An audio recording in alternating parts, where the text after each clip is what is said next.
Hello everyone, स्वागत है आप सभी का। दोस्तों आज है 25 जनवरी और देखिए दोस्तों 25 जनवरी का करंट अफेयर। हमारा पहला सवाल है, हाल ही में त्रिपुरा, मणिपुर और मेघालय का स्थापना दिवस कब मनाया गया है? तो ये दोस्तों 21 जनवरी को मनाया गया। ऑप्शन भी यहाँ पर राइट आंसर हो जाएगा। देखिए दोस्तों कुछ इंपॉर्टेंट दिवस। पहला है 1 जनवरी। 1 जनवरी को DRDO का 66वां स्थापना दिवस मनाया गया है। 3 जनवरी को international mind body balance day मनाया जाता है। 4 जनवरी को विश्व ब्रेल दिवस मनाया जाता है। 5 जनवरी को राष्ट्रीय पक्षी दिवस मनाया जाता है। 6 जनवरी को विश्व अनाथ युद्ध दिवस मनाया जाता है। 7 जनवरी को महायान नववर्ष और 8 जनवरी को पृथ्वी घूर्णन दिवस। 9 जनवरी को आप सभी को पता होगा प्रवासी भारतीय दिवस और 10 जनवरी को विश्व हिंदी दिवस मनाया जाता है, ये भी आपको पता होगा। आगे देखिए 11 जनवरी को राष्ट्रीय मानव तस्करी जागरूकता दिवस मनाया जाता है। 12 जनवरी को राष्ट्रीय युवा दिवस और 15 जनवरी को भारतीय सेना दिवस और 16 जनवरी को राष्ट्रीय स्टार्टअप दिवस और 19 जनवरी को कोकबरोक दिवस और 20 जनवरी को पेंगुइन जागरूकता दिवस मनाया जाता है। आप इन सभी को दिवसों को याद रखिएगा। देखिए हमारा अगला सवाल है, हाल ही में किसने IISF 2023 में युवा वैज्ञानिक सम्मेलन का उद्घाटन किया है? तो ये दोस्तों किरण रिजिजू ने किया है। ऑप्शन सी राइट आंसर हो जाएगा, किरण रिजिजू। आगे देखिए हमारा अगला सवाल है, हाल ही में WEF दावोस शिखर सम्मेलन में किस राज्य ने 40,000 करोड़ रुपए का निवेश हासिल किया है? दोस्तों शिखर सम्मेलन हुआ है दावोस का शिखर सम्मेलन, WEF का हुआ है, वर्ल्ड इकोनॉमिक फोरम का। तो ये दोस्तों इसने तेलंगाना जो राज्य है इसने 40,000 करोड़ रुपए का निवेश हासिल किया है, आपको याद रखना है।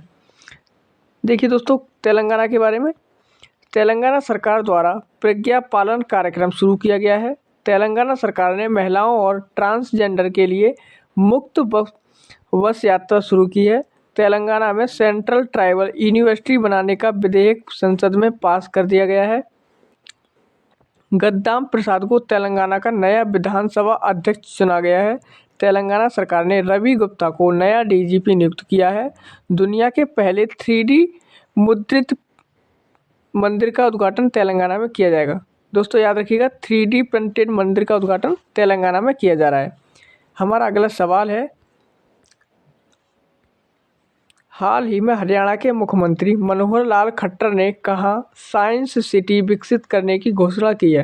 दोस्तों साइंस सिटी फरीदाबाद में विकसित करने की घोषणा की है। तो यहाँ पर ऑप्शन सी हमारा राइट आंसर हो जाएगा। देखिए दोस्तों कुछ इंपॉर्टेंट फैक्ट्स।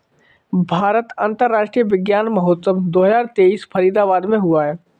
दोस्तों जो महोत्सव है भारत अंतर्राष्ट्रीय विज्ञान महोत्सव 2023, इसका आयोजन कहाँ पर हुआ है? फरीदाबाद में। हरियाणा ने पहली बार विजय हजारे ट्रॉफी का खिताब जीता है। हरियाणा सरकार ने अभिनेत्री मीता वशिष्ठ को मनोरंजन नीति परिषद का अध्यक्ष नियुक्त किया है। हरियाणा के नए DGP शत्रुजीत कपूर बने हैं। हरियाणा सरकार ने विधुर अविवाहित लोगों के लिए मासिक पेंशन की घोषणा की है। दोस्तों आपको याद रखना है जो मनोरंजन नीति परिषद है हरियाणा की, उसमें मीता वशिष्ठ जो अभिनेत्री हैं इनको अध्यक्ष नियुक्त किया गया है। आप इस बात को याद रखिएगा। हरियाणा के DGP है शत्रुजीत कपूर। आगे देखिए अगला सवाल है हमारा, हाल ही में किसने 61 साल की उम्र में चौथी बार डकार रैली खिताब जीता है? दोस्तों डकार रैली खिताब ये कार्लोस सैंज ने जीता है 61वीं उम्र में। आगे देखिए अगला सवाल है हमारा, हाल ही में किस देश के विश्व धरोहर स्थल पर सौर ऊर्जा स्टेशनों का उद्घाटन किया गया है? तो ये मिस्र में किया गया है इसका उद्घाटन। ऑप्शन ए राइट आंसर हो जाएगा, मिस्र। आगे देखिए हमारा अगला सवाल है, हाल ही में किस राज्य में गोल मेले का आयोजन किया गया है? साथियों गोल मेले का आयोजन जम्मू कश्मीर में किया गया है, आपको याद रखना है। देखिए भारतीय वायुसेना ने जम्मू कश्मीर में ऑपरेशन सर्वशक्ति लॉन्च किया है, आपको याद रखना है ऑपरेशन सर्वशक्ति ये जम्मू कश्मीर में लॉन्च किया गया है भारतीय वायुसेना के द्वारा। PM विश्वकर्मा योजना लागू करने वाला पहला केंद्र शासित प्रदेश जम्मू कश्मीर बना है, आपको ये भी याद रखना है। जो PM विश्वकर्मा योजना है प्रधानमंत्री विश्वकर्मा योजना, इसको लागू करने वाला पहला केंद्र शासित प्रदेश जम्मू कश्मीर बन गया है। अटल डुल्लू को जम्मू कश्मीर का मुख्य सचिव नियुक्त किया गया है। जम्मू कश्मीर के किश्तवाड़ जिले को केसर का जीआई टैग मिला है। जम्मू कश्मीर पुलिस के महानिदेशक का अतिरिक्त प्रभार आर स्वैन ने संभाला है। तो आपको ये भी याद रखना है। आगे देखिए, हमारा अगला सवाल है, हाल ही में केंद्रीय मंत्री प्रहलाद जोशी ने कहाँ खनन मंत्रियों के सम्मेलन का उद्घाटन किया है। दोस्तों, जो केंद्रीय मंत्री हैं प्रहलाद जोशी ने खनन मंत्रियों के सम्मेलन का उद्घाटन किया है। तो ये भोपाल में किया है, और ये भोपाल कहाँ पर स्थित है दोस्तों? मध्य प्रदेश में स्थित है।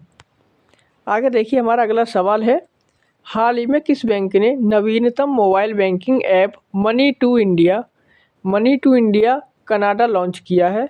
तो ये ICICI बैंक ने लॉन्च किया है। ऑप्शन सी राइट आंसर हो जाएगा, ICICI बैंक। अगला सवाल है, हाल ही में भारत सरकार ने किस देश के साथ अपने बॉर्डर पर फिशिंग करने की घोषणा की है? तो ये म्यांमार ने की है। आगे देखिए, अगला सवाल, हाल ही में किसने वर्ल्ड ट्रेड सेंटर नौरोजी नगर में पहले कार्यालय स्थान का उद्घाटन किया है? तो ये अमित शाह ने किया है। केंद्रीय मंत्री गृह मंत्री अमित शाह ने किया है।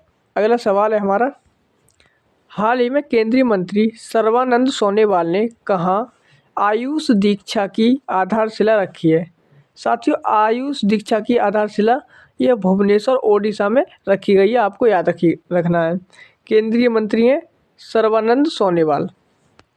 अगला सवाल है हमारा, हाल ही में दुनिया का सबसे ऊंचा राम मंदिर किस देश में बनेगा? दुनिया का सबसे ऊंचा राम मंदिर ये दोस्तों ऑस्ट्रेलिया में बनाया जाएगा। ऑप्शन बी यहाँ पर राइट आंसर हो जाएगा। देखिए, संयुक्त सैन्य अभ्यास ऑस्ट्र हिंद, दोस्तों ऑस्ट्र हिंद 2023 भारत और ऑस्ट्रेलिया के बीच आयोजित किया जाएगा पर्थ में। दोस्तों, ये पर्थ में आयोजित किया जाएगा। ऑस्ट्रेलिया अपने संविधान में देश के मूल निवासियों को मान्यता देने के लिए जनमत संग्रह कराने जा रहा है। विश्व में जीवित परजीवी कृमि का पहला मामला ऑस्ट्रेलिया में पाया गया है। आगे देखिए, अगला सवाल है, हाल ही में जारी फोर्ब्स की गोल्डन रिजर्व रैंकिंग में कौन शीर्ष पर रहा है? दोस्तों, फोर्ब्स की रिपोर्ट आती है गोल्डन रिजर्व रैंकिंग, इसमें USA नंबर 1 पर रहा है। स्टार्टअप फंडिंग वैश्विक रैंकिंग 2023 में अमेरिका शीर्ष पर रहा है। भारत और अमेरिका के बीच संयुक्त अभ्यास वज्र प्रहार उमरोई मिजोरम में हुआ है। फिनटेक यूनिकॉर्न के मामले में USA शीर्ष पर रहा है। भारत के बाहर डॉक्टर भीमराव अंबेडकर की सबसे बड़ी प्रतिमा का अनावरण मैरीलैंड अमेरिका में किया गया है। तो आपको ये फैक्ट याद रखनी है कि जो फोर्ब्स की रिपोर्ट है उसमें USA पहले नंबर पर रहा है। स्टार्टअप फंडिंग वैश्विक रैंकिंग में भी अमेरिका पहले स्थान पर रहा है। भारत और अमेरिका के बीच वज्र प्रहार संयुक्त जो सैन्य अभ्यास है वो उमरोई मिजोरम में हुआ है। और फिनटेक यूनिकॉर्न की जो मामले आते हैं उसमें भी USA पहले स्थान पर रहा है। तो आप याद रखिएगा। और डॉक्टर भीमराव अंबेडकर की सबसे बड़ी प्रतिमा जो इनकी प्रतिमा है मैरीलैंड अमेरिका में इसका अनावरण किया गया। आपको ये भी याद रखना है। देखिए, हमारा आज का लास्ट सवाल, हाल ही में पंजाब के किस शहर में मदर मिल्क बैंक स्थापित किया गया है? मदर मिल्क बैंक ये दोस्तों मोहाली में स्थापित किया गया है। ऑप्शन सी राइट आंसर हो जाएगा, मोहाली। आगे देखिए दोस्तों, हमारा आज का सवाल, कल का सवाल ये, हाल ही में आई फोर्ब्स की रिपोर्ट के अनुसार दुनिया की सबसे मजबूत करेंसी कौन सी है? तो वो दोस्तों कुवैती दीनार है। ऑप्शन सी राइट आंसर हो जाएगा, कुवैती दीनार। और देखिए, हमारा आपके लिए क्वेश्चन है ये होमवर्क, हाल ही में बिहार के बाद जाति जनगणना शुरू करने वाला दूसरा राज्य कौन सा है? दोस्तों, सेकंड स्टेट बताना है आपको कौन सा है। पहला तो हमारा बिहार हो गया, दूसरा आपको बताना है। तो चलिए दोस्तों, इस क्लास को यहीं तक रखते हैं, मिलते हैं अगली क्लास में। तब तक के लिए जय हिंद, जय भारत।